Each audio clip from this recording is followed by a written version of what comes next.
Hi, my name's Cassius Rayner and I'm a filmmaker and iPhone cinematographer.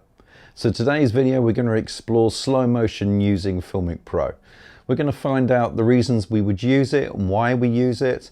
Also we'll look at the resolution and the frame rates and hopefully a couple of tricks as well. So let's dive straight into the video and let's take a look.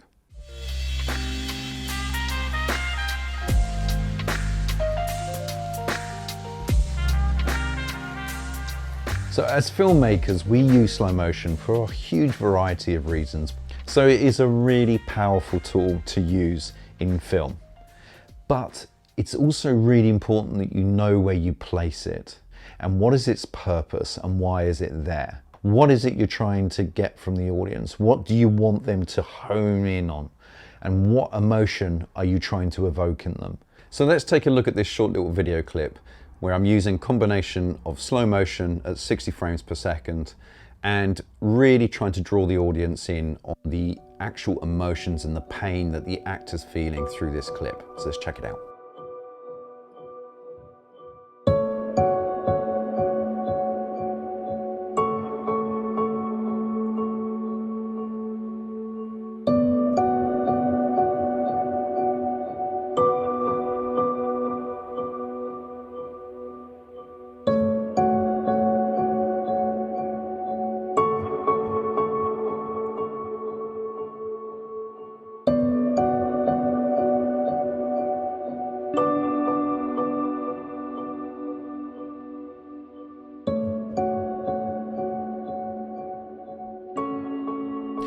So I deliberately used slow motion for that particular clip because I wanted the audience to feel slightly uncomfortable.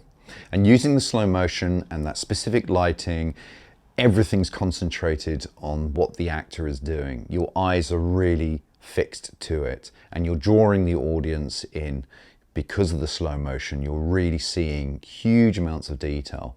And so used in the right way, it's a fantastic tool. So let's pick out a key issue that does come up time and time again, which is flickering in the image when you're shooting in slow motion. And the reason that happens when you're filming on the streets and you pick up some lights in a house or lights coming from the lamppost, is that your shutter speed is out of sequence to the light source. So they're kind of doing this. They're out of sequence, and so you pick up on the flickering, and that's because you've slowed your shutter speed down and light's working at either 50 Hertz or 60 Hertz, causing this issue. So because of that, there are ways that we can correct that problem, obviously in post-production, so that we're going to check that out. But I would suggest that when you're on location and before you start filming, try to do a recce of the area. Try and find out where those lights are, because to be honest, it's much easier to be able to shoot around those issues so that you don't have to deal with it in post-production. But if you can't avoid it and it ends up in your video clip and you don't like it, then there are a couple of ways that we can tackle that problem. So let's find the video clip that you've made that's got some flickering in it. Then what you're going to do is you're going to actually copy that clip and layer it on top in the edit. Then you're going to move it forward just by 1 frame, not 1 second, but 1 frame. Then you're going to reduce it by 50% opacity in the settings. And then you'll find that it will have reduced the flickering. Now, not in all cases will it get rid of the flickering. In some cases it may do, but generally it will just really reduce the flickering issue so it doesn't become a distraction. If the shot's really important, then it won't be a distraction to the audience. Now that's one way of getting around the problem. So if that method doesn't work for you, you can always search for third-party software that you can download into your edit that can correct the flicker issues. One in particular is called Flicker Free by Digital Anarchy. It's really expensive, so please do try that first method. But if it doesn't work, then do explore those options. So this second slow motion video clip I want to show you is another little example.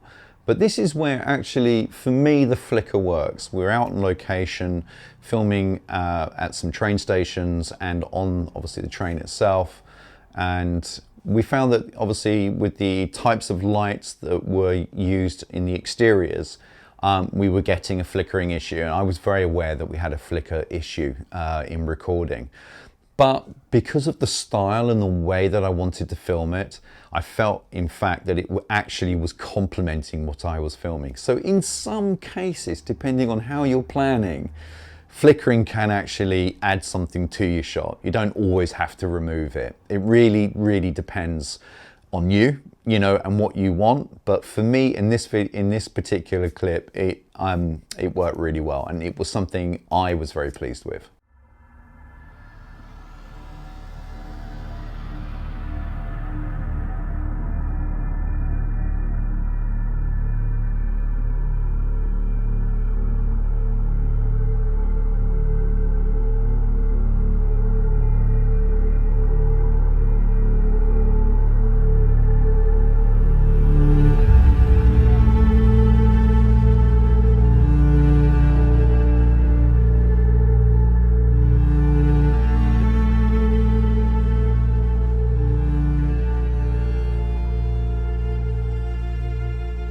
So that's about it for this video. I hope that you got something from it, or you found some aspects of it interesting, and maybe picked up on a couple of pointers.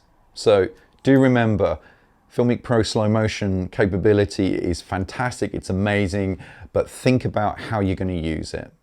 Okay, if you don't know much about Filmic Pro, do check them out on the App Store or Google Play. I really do appreciate you watching my videos. I hope that you've really got something from it, and I very much look forward to bringing you the next video. Thanks for your time. Cheers.